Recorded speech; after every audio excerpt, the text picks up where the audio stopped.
প্রবাসে যারা আছেন, যারা ব্যাচেলর জীবন যাপন করছেন, যারা পরিবার যাদের সঙ্গে নাই এবং বিবাহিত, তারা তাদের যৌন চাহিদা চরিতার্থ করবার জন্য, যেহেতু এখানে উপায় নাই, তাদের স্ত্রী সঙ্গে নাই, তাদের জন্য কি হস্তমৈথুন করা জায়েজ আছে নাকি না জায়েজ?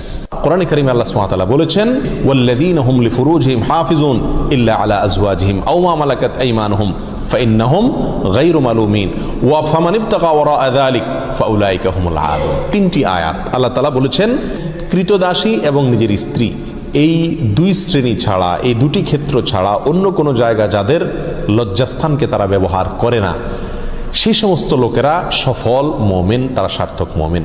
ফামানিবতাগা ওয়ারাআ যালিক, আল্লাহ বলেন এরপরে তৃতীয় আয়াতে, যারা এই দুটি ক্ষেত্র ছাড়া, স্ত্রী এবং কৃতদাসী, এই দুটি ক্ষেত্র ছাড়া অন্য যে কোনো ক্ষেত্রে তাদের যৌন চাহিদাকে চরিতার্থ করে মেটায়, আল্লাহ বলেন ফাউলাইকা হুমুল আদুন, তারা হলো সীমালঙ্ঘনকারী।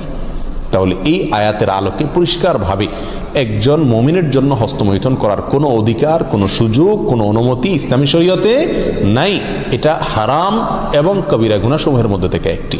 যারা প্রবাসে আছেন, এমন কোনো দেশে যদি থাকেন যেই দেশে তিনি তার যৌন চাহিদা না মেটালে নিশ্চিতভাবে গুনাহে লিপ্ত হয়ে যাবেন, জেনায় লিপ্ত হবেন, কারণ সেখানে জেনার অবাধ সুযোগ রয়েছে, এরকম যদি পরিস্থিতি হয় তাহলে নিজেকে রক্ষা করবার জন্য, অর্থাৎ বড় অপরাধ থেকে অপেক্ষাকৃত কম বড় অপরাধ যেটা, সেটাই তিনি লিপ্ত হতে পারেন, অর্থাৎ হস্তমৈথুন করতে পারেন।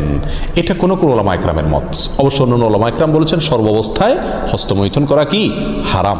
এই জন্য প্রবাসে যারা আছেন তাদের উচিত এই অপরাধ থেকে বেঁচে থাকা। বিশেষ করে মধ্যপ্রাচ্যে, আরব দেশে, সৌদি আরব সহ যে সমস্ত দেশে আলহামদুলিল্লাহ আল্লাহ সুবহানাহু ওয়া তাআলা পরিবেশ এখনো পর্যন্ত ভালো রেখেছেন, এখানে মানুষ চাইলেই জেনা করার সুযোগ নাই। অতএব এখানে এই সমস্ত দেশে যারা বসবাস করছেন তারা এই অজুহাতে হস্তমৈথুন করলে তাদের জন্য জায়েজ হবে না, এটা গুনাহ হবে, আখিরাত নষ্ট হবে, স্বাস্থ্যের জন্য যেহেতু ক্ষতিকর, সেই জন্য এটা শরীয়তে আরো বেশি কঠোরভাবে নিষিদ্ধ। এর জন্য সবর করতে হবে। নবী আলাইহিস সালাম বলেছেন, মান ইসতাতা মিনকুমুল বাআতা ফালিয়াতাজাওয়াজ, কার যদি সাধ্য থাকে সে নিজের চরিত্রকে হেফাজত করার জন্য বিয়ে শাদী করে। যদি বিয়ে শাদী করতে না পারে, এর মাধ্যমে সে নিজের চরিত্রকে হেফাজত করার মতো আর্থিক সঙ্গতি তার না থাকে, তাহলে নবী আলাইহিস সালাম বলেছেন ফালাইহি বিসসাওম, সে যেন রোজা রাখে।